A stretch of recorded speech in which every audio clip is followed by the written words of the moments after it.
कर रहे हैं। कल हम लोग चर्चा कर रहे थे जैसे संसार में अंधे और लूढ़े पंगु लोग रहते हैं। अंधे के पास में भाई पैर नहीं होते, किंतु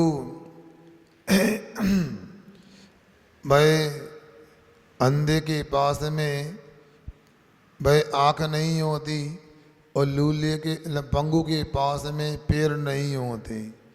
पंगु और यदि अंधा दोनों यदि एक दूसरे के साथ में हैं और अंधे के कंधे पर पंगु यदि बैठा है तो ऐसी भ्रांति होती कि नहीं, अंधे के पास में अंधापन नहीं, आंखें हैं। इस प्रकार की भ्रांति अनादि से चल रही है। हम शरीर जो अंधा है उसको ही दृष्टि वाला मानते हैं, उसको ही देखने जानने वाला मानते हैं, इसलिए आत्मा को जानते ही नहीं है। तो कल हम जो श्लोक पढ़ा था उसी को आगे बढ़ा के अंतरात्मा क्या करता है ये भी पढ़ लिया था ना श्लोक। हाँ, पुनः एक बार पढ़ लेते। दृष्टि वेदो यदा दृष्टि पंगोरंदे न योजयेत् तथा न योजयेत् देहे दृष्टात्मा दृष्टिमात्मनः। पढ़ो।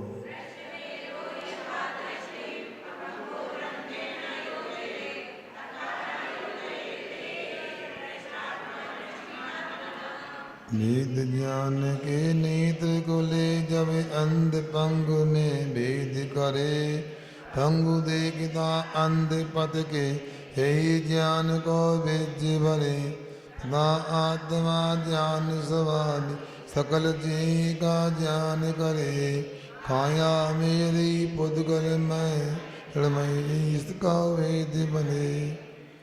अब यहाँ कहते हैं यथा जिस प्रकार से दृष्टि भेदा, यहाँ दृष्टि का भेद अर्थात अंधे और लंगड़े व्यक्ति के भेद को ठीक से जो समझता है वो दृष्टि भेद संज्ञा को प्राप्त है। ऐसे दृष्टि भेद पंगु दृष्टि अंधे न योजयेत्। लंगड़े की दृष्टि को, लंगड़े के देखने की शक्ति को, सामर्थ्य को अंधे पुरुष में नहीं जोड़ता है।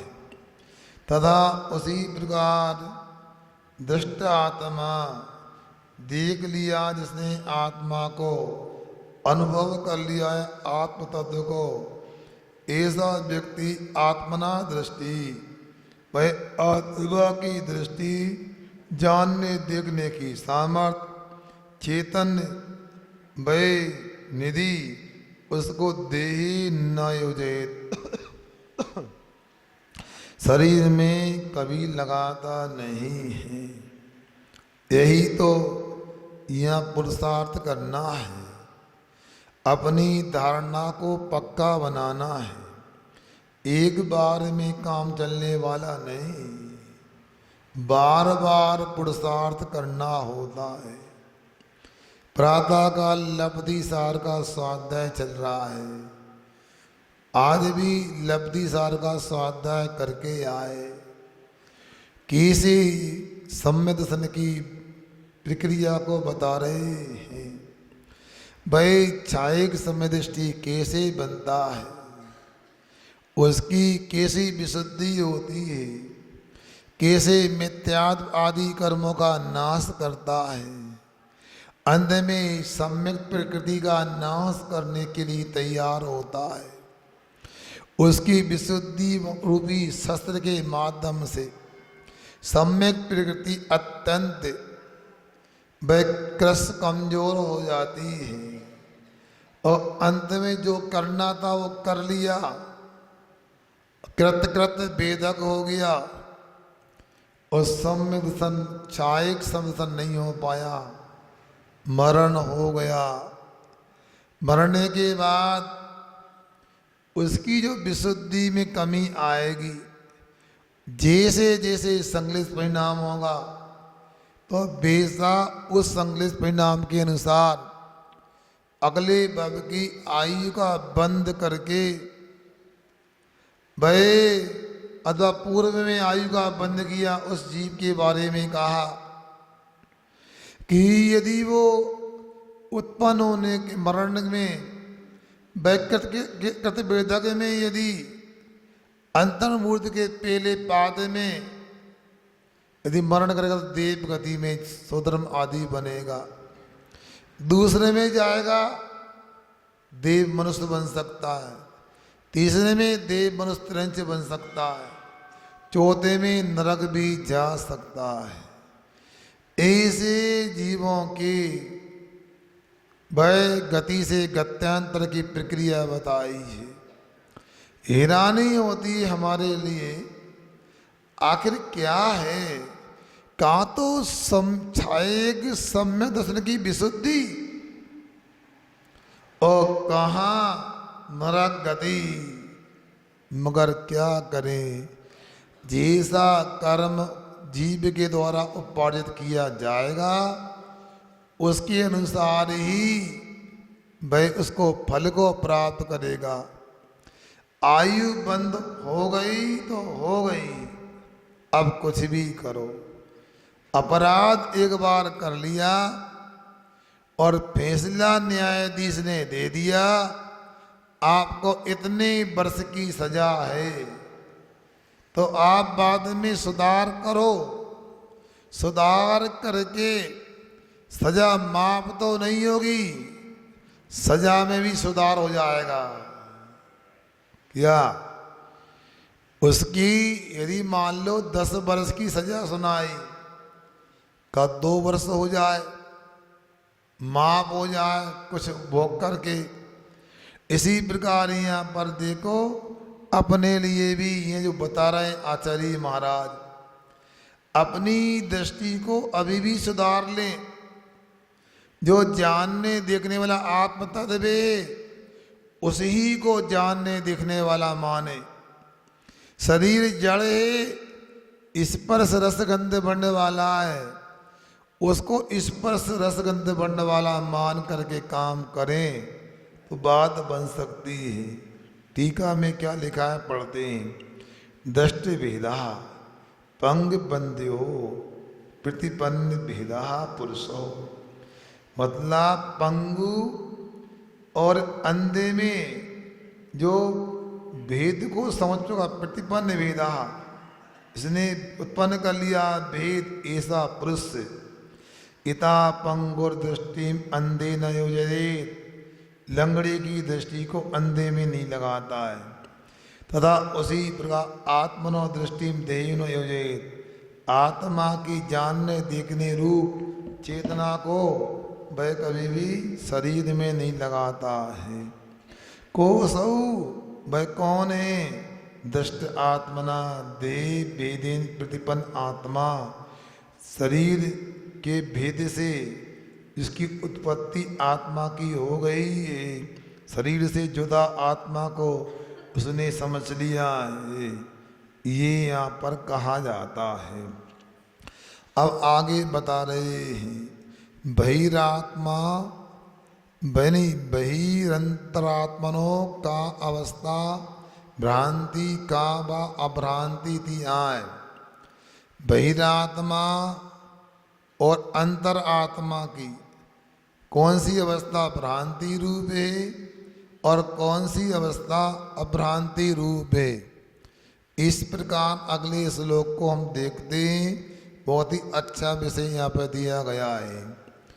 सुप्तोन सुप्तोन मत्याद्य मत्याद्य बस्तैव बस्तैव विभ्रमो विभ्रमो नात्म नात्म दर्शिनाम दर्शिनाम विभ्रमो विभ्रमो क्षीण दोषस्य क्षीण दोषस्य सर्वावस्था सर्वावस्थात्म सर्वावस्थात्म दर्शनः दर्शनः सुप्तोन्मत्तादिवस्थैवे सुप्तोन्मत्तादिवस्थैवे विप्रमो नात्मदर्शिना विप्रमो नामदर्शिना विप्रमो क्षीण दोषस्य विप्रमो क्षीण दोषस्य सर्वावस्थात्मदर्शिनः सर्वावस्थात्मदर्शिनः सुप्तोन्मत्तादिवस्थैवे विप्रमो नात्मदर्शिना विप्रमो क्षीण दोषस्य सर्वावस्थात्मदर्शिना। बोलो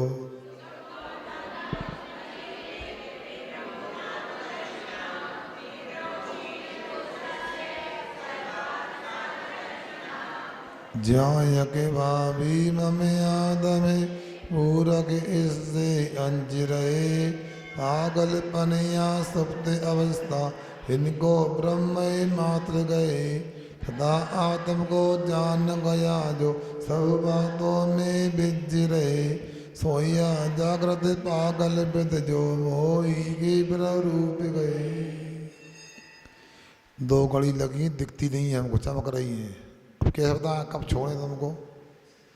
आपका आने का समय निश्चित नहीं है, हमें तो समय से छोड़ना है। दो ही दिन दिख रही है हमको, चमक रही है। अब महामात्रा को उसको कोई कर देते। अब घड़ी रख दी, अब वो कोई होटा भूल जाए, उठा के नहीं ले जाए, उसका अकुल तो हमें हो जाए, तुम तो बड़े आदमी हो, हमें दिक्कत हो जाए, ये रहता है। इसलिए जितना सामान उतनी आकुलता। इसलिए मुनि महाराज के लिए पूज्यपाद स्वामी ने लिखा है क्या, जीवित मम्ब बिंद चपलम त्रिधब्र समा विभूतिया सकल मृदम पिचित मुनिया प्रसमाय भ्रांत माश्रिता। जिसने पानी की बूंद की तरह जीवन को मान लिया है, जिसने बिजली और बादल की तरह धन विभव को मान लिया है, ऐसे मुनि महाराज शांति के लिए वन का आश्रय लेते। वन में रहो तो कोई आकुलता नहीं। यहाँ आप लोग तो निश्चिंत रहते हो, आपको तो अपने घर की भी चिंता नहीं कि लाइट जल रही है कि बंद है, नल खुला कि बंद है। हमारा भाव था एक बूंद पानी बर्बाद ना हो, एक समय की बिजली बर्बाद ना हो। आप लोग भले ऐसे ऐसे करते हो, करते वो ही जो हम देखते हैं, कुछ नहीं होता। तुम्हारा कर्म का उदय ऐसा है, लगातार अनर्थ दंड करते रहते हो, और अनर्थ दंड से बच जाओगे तो 99% पापों से आपका बचाव हो जाएगा। क्यों, समझ में आ रहा है क्या? नहीं, आप बोल समझ में आता है। हम दरवाजे के बाहर हुए, कुआं को पार किया, सब भूल जाते हैं। सोचो, विचार करो। इसलिए यहाँ पर कह रहे हैं, क्या कह रहे हैं, ध्यान से सुनो। अनात्मदर्शी नाम, जिसने आत्मा को नहीं देखा है, ऐसा बहिरात्मा जिसको कहते वो सुप्त उन्मत्त आदि अवस्था है। वह सोते रहने वाली अवस्था और उन्मत्त पागल आदि की जो अवस्था है, इनको ही विभ्रमा ब्रह्म रूप जानता है, ब्रह्म की अवस्था मानता है। आत्मदर्शना, आत्मा को जिसने देख लिया, ऐसा आत्मानुभवी सम्यक दृष्टि अंतर आत्मा अक्षीण दोषस्य, जिनके क्षीण नहीं हुए दोष, ऐसे मिथ्यात्व आदि को रखने वाले बहिरात्मा की सर्वावस्था विभ्रमा, सभी अवस्थाएं भ्रम रूप ही हुआ करती हैं। जागे या सोए, पागल हो या समझदार हो, सबकी सब अवस्थाएं ब्रह्म रूप ही रहती हैं। हम ऐसा मानते हैं कि नहीं ये भ्रम नहीं है, इसलिए अपने को थोड़ा विचार करना चाहिए। क्या विचार करना चाहिए कि हम किसको किस रूप में माने, क्या समझें। अब कोई व्यक्ति सो रहा है, अब नींद में है, अब बताओ नींद में ही सो रहा है, हो सकता है उसके लिए निद्रा की अवस्था में भी यह हो कि मैं आत्म तत्व हूँ, शरीर नहीं हूँ। स्वप्न भी उसी प्रकार के आते हैं जो हमारी धारणा बन जाती है। स्वप्न जागृत अवस्था में आते हैं कि नींद की निद्रा अवस्था में आते हैं। निद्रा की अवस्था में आते हैं, फिर भी कैसे ही आते हैं सोचो। जैसे मान लो कोई दुकानदार है, नींद में दुकान दिखेगी, दुकान का सामान दिखेगा। हमें यदि स्वप्न आएगा तो आचार्य महाराज दिखेंगे, मुनि महाराज दिखेंगे। आप यदि दुकान, आपको स्वप्न आएगा आप कहीं गाड़ी चला रहे होंगे, और हमें स्वप्न आएगा तो स्वाध्याय कर रहे होंगे। प्राय करके ऐसा होता। इसी प्रकार यदि आत्मा को जीव आत्मा के रूप में मानता है, शरीर को शरीर के रूप में मानता है, तो सुप्त अवस्था भी जागृत जैसी ही।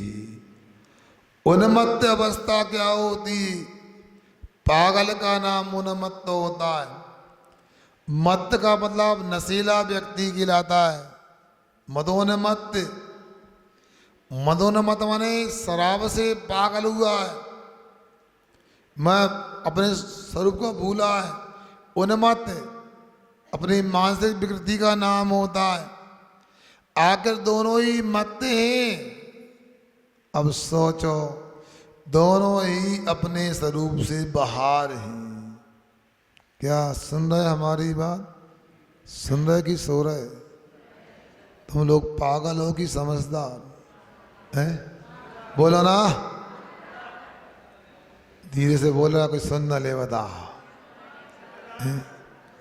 समझदार तुम लोग पागल हो? अच्छा हैं? सोचो, विचार करो। ये तो आप हंस करके हंसी में बोल रहे हो। कोई यदि गंभीरता में रास्ते में बोल दे, ए पागल, ए पगली, इधर आ, कहो लड़ पड़े। मगर सोचो, विचार करो, आप अपनी भूमिका में अपने को पागल स्वीकार नहीं करते हो, उन्मत्त स्वीकार नहीं करते हो, और मुनि महाराज को भी पागल कहा है। जब प्रमत्त अवस्था में रहते हैं,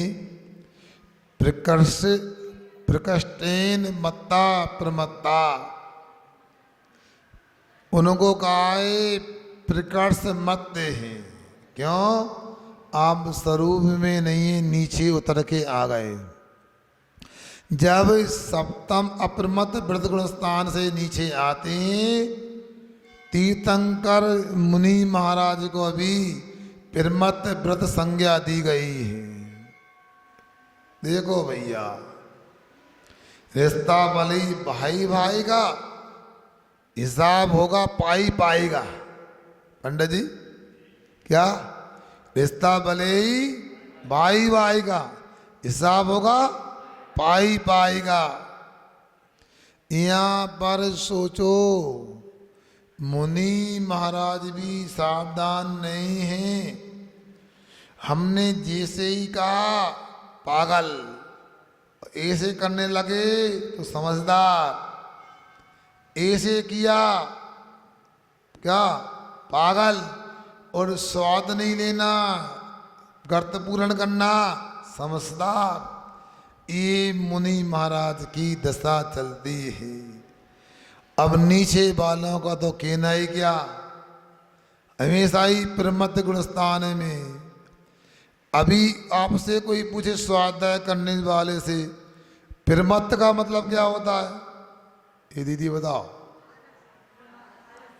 अरे कौन से गुणस्थान वाला? छठा।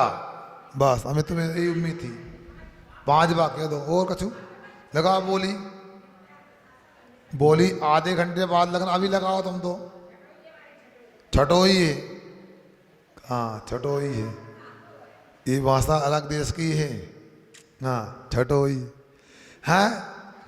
अब ये आप लोगों ने इसलिए बोला, ए सुनो, अच्छे से गोमटसार जीव कांड को पढ़ो, परीक्षा को मना नहीं देने को, पढ़ तो लेते हैं। 2 लोगों ने कहा मुझे चातुर्मास में गोमटसार जीव कांड पढ़ना है। एक दिन एक आए, एक दिन दूसरे आ गए, पूरी पढ़ाई हो गई। मतलब जितने भी 772 गाथाएं थी पूरी पढ़ गई, ऐसा लगा हमें तो। कितनी चतुरी यहाँ के लोग, 1 घंटा नहीं आधे घंटा में पढ़ लिया। बार बार बोल रहा हूं, मेरे को परम पूज्य आचार्य महाराज ने ब्रह्मचरी व्रत दे करके जब पंडित जी को सौंपा, कहा इंदौर में पढ़ना है। पंडित जी का, आचार्य सर जी ब्रह्मचारी जी को 1 साल में कोर्स पूरा करा देंगे। क्या कहा? 1 साल में कोर्स पूरा करा देंगे। तो आचार्य महाराज सामान्य नहीं, जहाँ हमारा सोचना समाप्त होता था उससे आगे वो प्रारंभ करते थे सोचना। पंडित जी क्या बोला? आचार्य श्री 1 साल में कोर्स पूरा करा देंगे। कोर्स पूरा नहीं कराना, अध्ययन कराना है। क्या? कोर्स पूरा कराना नहीं, अध्ययन। और ये कोर्स जो होते हैं ना, इनमें अध्ययन होना कठिन है। आधो पांच अध्ययन होना चाहिए। पहली तो बात यह है, हम लोग परीक्षा देते हैं तो उतना ही पढ़ते जितना परीक्षा में आएगा। मैंने भी शास्त्री की। अब शास्त्री की तो क्या, इतनी मारणाएं आना है, बस इतनी गाथाएं पूछी जाएंगी, तैयार कर ली, मगर बाद में करते रहे। तो मैं जीव कांड की चर्चा कर रहा हूं।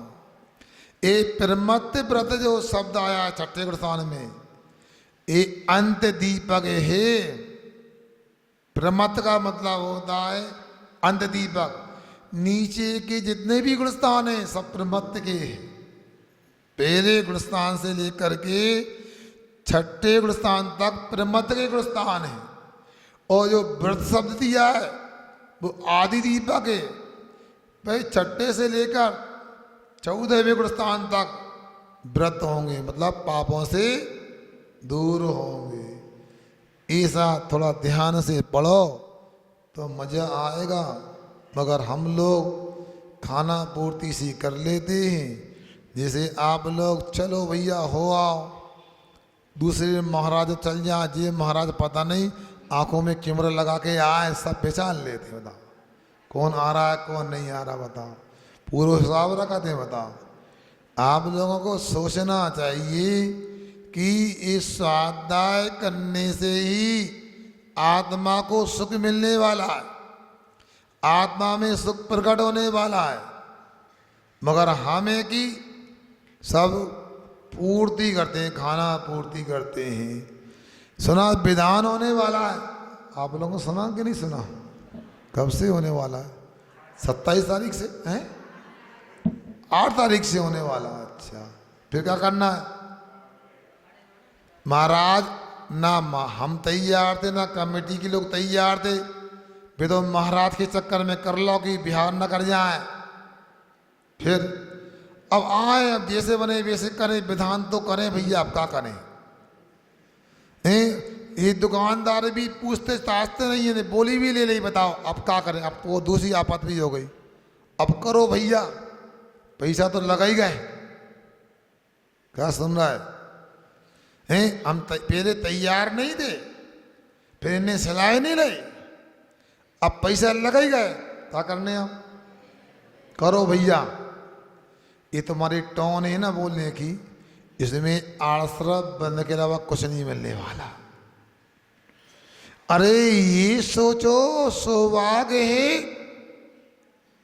है, बिना मरे स्वर्ग नहीं मिलता। और बिना स्वर्ग के नंदीश्वर दीप नहीं मिलता। सुन रहा है कि सो रहा है? क्या कहा? बिना मरे स्वर्ग नहीं मिलता, और बिना स्वर्ग के नंदीश्वर दीप नहीं मिलता, और बिना नंदीश्वर दीप के अष्टांग का पर्व का आनंद नहीं मिलता। ताली का बजा दें, बुरा लगा होगा। फिर ये कह रहे जो देवपन करके नंदीश्वर में करना था वो अपने को बिना मरे यही मिल गया। इसे सौभाग्य मानो। मैं मानता हूँ नंदीश्वर द्वीप में अकृत्रिम बिंब जिनालय है, और यहाँ हमारे गिरगंज में ये कृत्रिम बिंब जिनालय है, मगर भक्ति कोई कृत्रिम नहीं होना चाहिए। कृत्रिम नहीं, अपनी भक्ति तो वैसे ही होगी जैसी मेना सुंदरी की हुई थी। अपनी भक्ति तो अपनी पूजन तो वैसे ही करना जैसी धनंजय सेठ ने की है। समझ में आ रहा है? क्या होगा इससे मैं क्या बताऊं, मुझे तो आता तो बताऊं, मगर मैंने पढ़ा है। संबंध स्वामी ने कहा है, क्या उन्होंने कहा है, देवादिदेव चरणे परिचरणम सर्वदग्ने रे हरणम काम द्वि काम दायिनी परिचनियादादितो नित्यम। किन्होंने कहा है? किनका श्लोक है? इनका जोर से क्यों नहीं बोलते ये लोग? समद्भक्त आचार्य महाराज ने कहा है। मैं इसका अर्थ बताऊं कि आगे चलूं? बताओ भैया, हैं? जल्दी बंद कर दूं? अर्थ करना है पीछे वाले बच्चों, अर्थ कर दूं?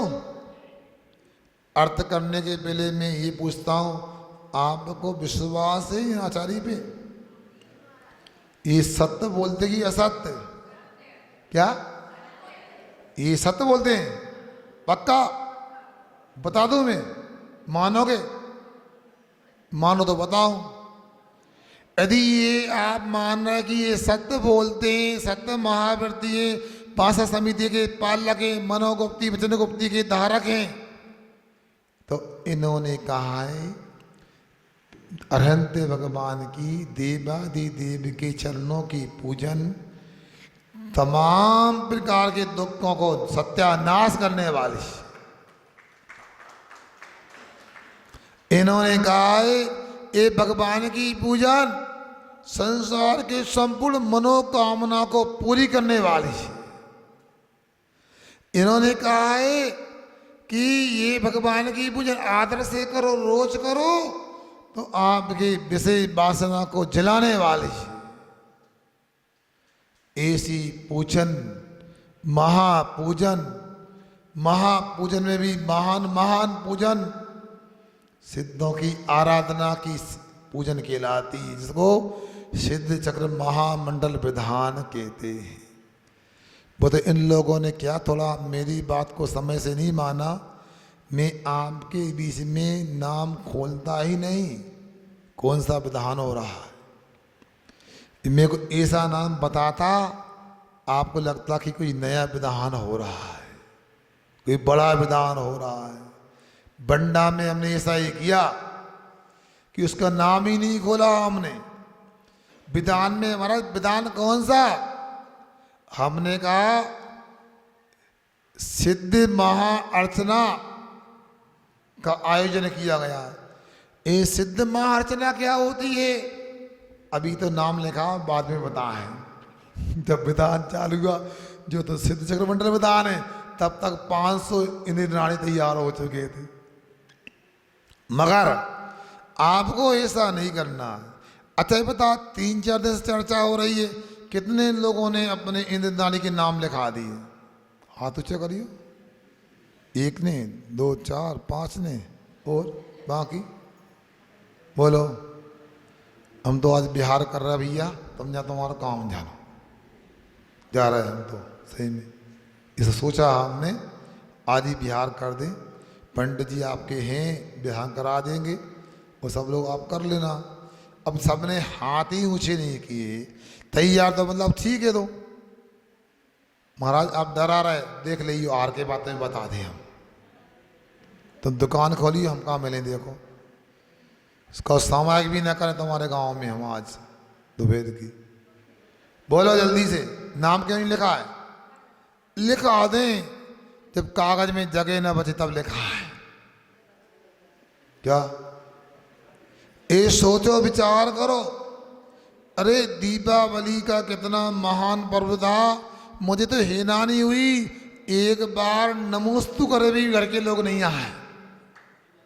ऐसे परिवार के काम चल रहा है, व्यस्त हैं, इतने व्यस्त कि साधु महाराज के भक्त कहलाते हो, फिर भी नमोस्तु करने का टाइम नहीं मिला। मैं कौन का नाम ले रहा हूं, खोज लेना अपने अपने घर में, देख लेना। सोचो, कुछ लोगों के बारे में यहाँ नहीं, बाहर गए। क्यों? यहाँ साधु जो हैं साधु से नहीं लगे उनके लिए 4 महीने में।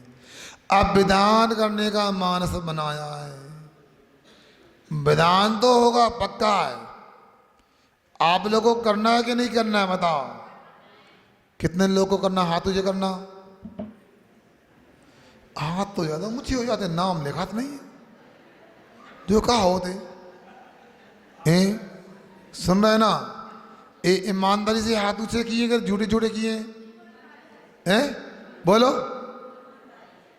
ईमानदारी से पक्का। पंडित जी खड़े हो जाओ, पेन कापी लाओ, हम क्लास लगा रहा तो इनके नाम लिख लो, देख देख के हाथ तो ऊंचे कर दे और पूछना नहीं, नाम लिखो सबके। हाँ, और सुनो, चिंता ना करो, हम कोशिश कर रहे हैं आपको अच्छे नए नए कपड़े मिल जाएं। और शुरुआत भी करी हमें गुड़ वाले भैया ने कर दी, मनोहर भैया ने, कि पहले हमारी ओर से कपड़े विधान करने वालों को मिले हैं। हम तो बड़े हैरान परेशान है, पता नहीं क्या हमारी कुंडली कैसी बनी है, क्या हुआ है। कल 5 रुपया के डब्बा में तो भीड़ मची थी, थे बताओ। नीरज तुम तो घर सोच रहो, हम देखा थे 5 रुपया के डब्बा में इतने 5 तक बैठे थे बलुआ में। हाँ ये बताओ, 500 रुपया के कपड़ा में बताओ नखरे कर रहा, बताओ। ए दीदी, हमें देख रही हो, एक भी नाम छूट ना जाए, तुम्हारा नाम आए हैं? तुम तो बोल इशारा करते जाओ। और सुनो, और यदि कोई मना करे ना, सुनो ए दीदी, मना करे ना तो बोल दी हम क्या करें, देखो जैसी कह रही है। हाँ चलो आगे। तो यहाँ चल रही है अपनी बात। अब इनके नाम लिख लो पंडित जी, पुरुषों के आप लिख लो, मिला लियो। हाँ अब सुनो, यहाँ की रहे सुप्त अवस्था, उन्मत्त अवस्था। इनको ही अज्ञानी व्यक्ति भ्रम मानता है। यथार्थ में इतना ही नहीं,